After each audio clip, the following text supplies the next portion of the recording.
하지만 단순히 조회수 많고 문서수가 적으면 좋다, 여기서 이렇게 끝나면 되는 게 아니라 여기서 한 가지를 더 알아야 합니다. 사람들이 검색하는 순서입니다. 글을 쓰는 게 힘들잖아요. 저는 블로그도 여러 개 운영해왔고 지금도 여러 개의 유튜브 채널도 운영하고 있습니다. 그래도 글을 쓸 때마다 쉽지가 않습니다. 특별하지 않고 가볍게 글을 쓰려고 해도 그게 쉽게 되지 않더라고요. 항상 글을 쓰다 보면 뭔가 부족한 것 같고 더 전문적이어야 될 것 같고 점점 글이 길어지게 됩니다. 저도 매번 글을 하나 쓸 때마다 하루 종일 걸리기도 하고 어쩔 때는 며칠이 걸려서 쓰기도 합니다.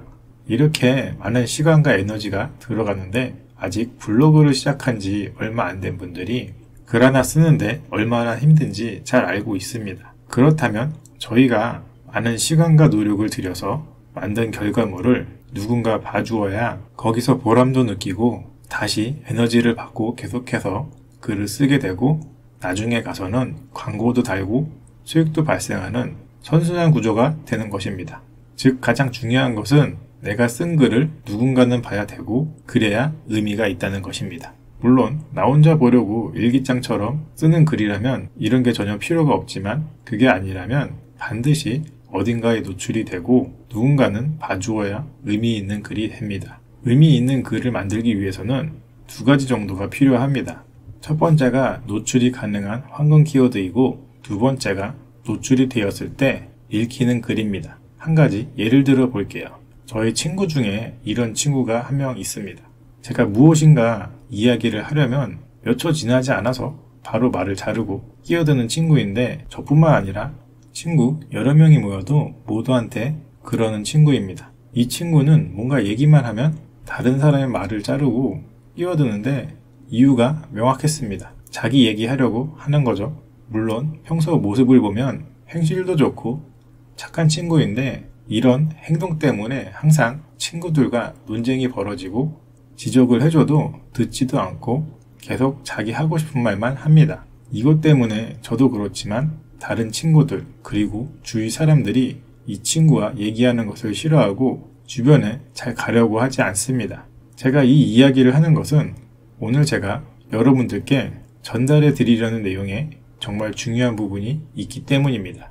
저도 그렇지만 세상 사람들은 전부 너나 할 거 없이 자기 이야기하는 것을 좋아합니다. 하지만 자기 하고 싶은 말만 하는 사람은 어딜 가든지 좋아하지 않습니다. 왜 그럴까요? 이유는 아주 간단합니다. 듣는 사람이 관심이 없기 때문이죠. 관심 있는 사람에게 이야기를 하면 들어줄 수도 있겠지만 상대방이 관심이 있는지 없는지도 모르는데 거기에다가 중간에 말을 끊어버리고 자기 말만 냅다 해버리면 전혀 관심을 주지 않기 때문입니다. 이것은 저희가 포스팅하는 글도 마찬가지입니다. 사람들이 내 글을 읽게 하려면 글을 읽으려는 사람이 관심이 있는지부터 살펴보고 그 다음에 상대방이 듣고 싶은 이야기를 해야 합니다. 그렇지 않다면 관심이 전혀 없기 때문에 읽어보려고 시도조차 하지 않을 것입니다. 저도 그렇지만 유튜브를 보든 블로그를 보든 제가 관심이 가는 것만 클릭해서 영상을 보고 읽게 됩니다.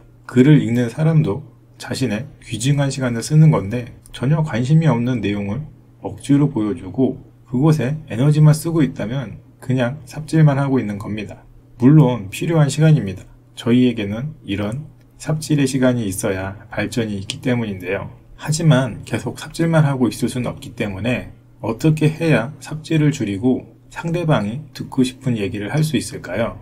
답은 키워드에 있습니다. 자, 그러면 이제부터 핵심적인 이야기에 들어가 보겠습니다. 지금 날씨가 많이 풀려서 괜찮지만 얼마 전까지만 해도 난방비가 어마어마하게 나왔잖아요. 그래서 얼마 전까지만 해도 뉴스에서 난방비 지원금이라는 내용이 많이 나왔었는데 난방비 지원금을 받아보려고 검색하는 사람이 있다고 해보겠습니다.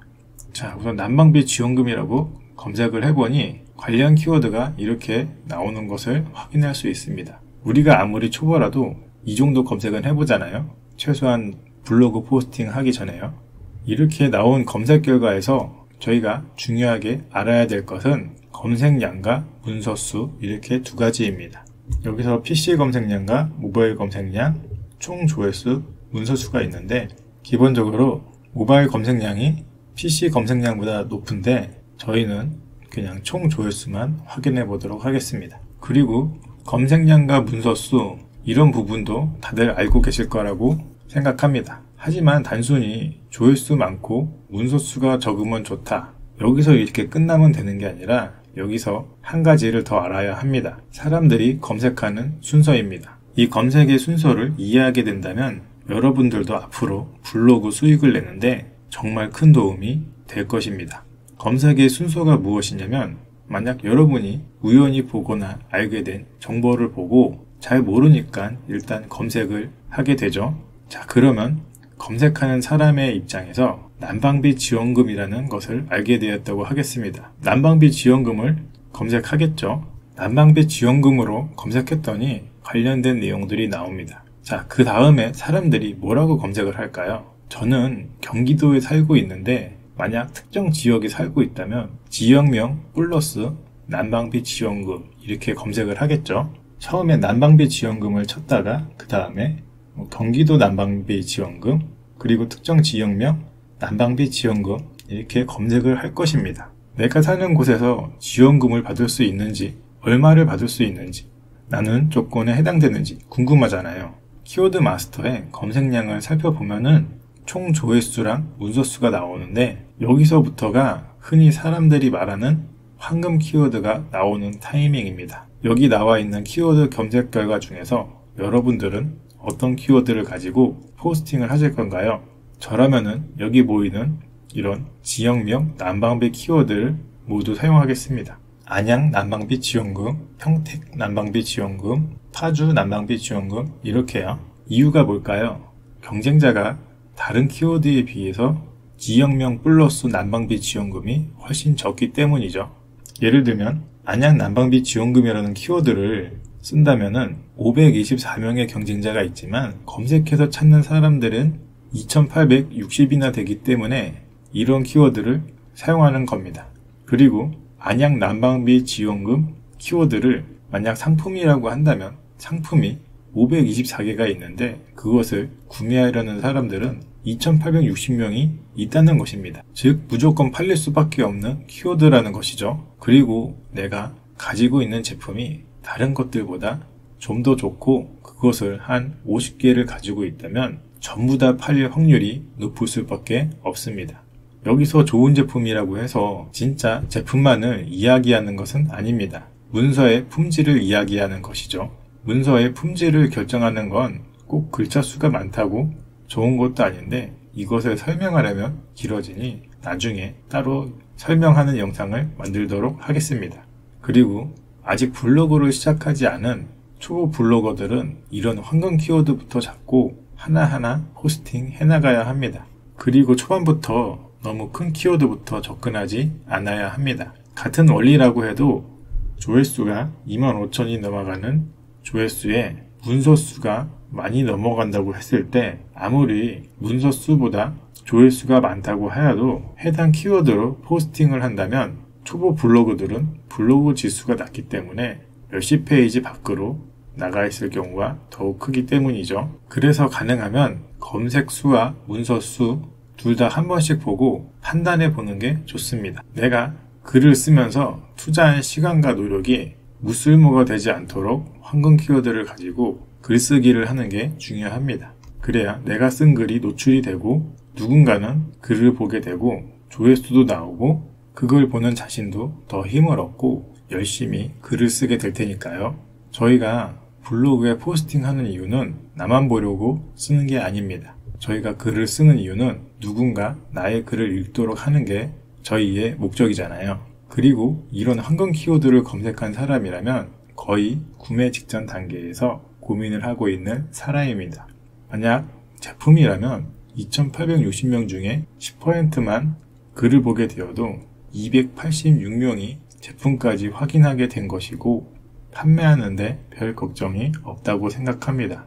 이런 황금 키워드를 달고 포스팅한 글들이 누적이 되면서 20에서 30개 이렇게 늘어난다면 점점 수익이 늘어나고 판매가 늘어나게 됩니다. 단순히 제품이 아니라 저희가 금액대가 커다란 고액의 컨설팅이나 서비스를 판다고 한다면 어떻게 될까요? 변호사 컨설팅 글이라든지 한 건만 송사를 해도 100만원 이상의 매출이 발생하는 서비스라면 조금 전에 글을 본 10%의 사람들 중에서 다시 10%만 계약을 한다고 해도 28명이 계약을 하게 되고 매출은 2,800만원이 되겠죠.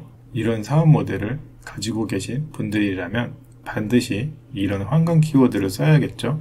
자, 마지막으로 정리를 해보겠습니다. 첫 번째, 글은 내가 하고 싶은 말을 쓰는 게 아니라 상대방이 원하는 글을 써야 한다. 두 번째, 작지만 전환이 높은 황금 키워드를 사용한 글을 누적시켜야 한다. 처음에는 이 두 가지를 명심하시고 글 쓰는 습관을 길러보시기 바랍니다. 물론 글을 쓴다는 게 절대 쉽지는 않습니다. 하지만 최대한 가볍게 써보는 습관을 들여서 글 쓰는 근육을 늘리시고 꾸준히 노력하는 습관을 길러야 합니다. 오늘도 영상 끝까지 시청해 주셔서 감사드리고요. 구독과 좋아요는 채널을 유지하는 힘이 됩니다. 감사합니다.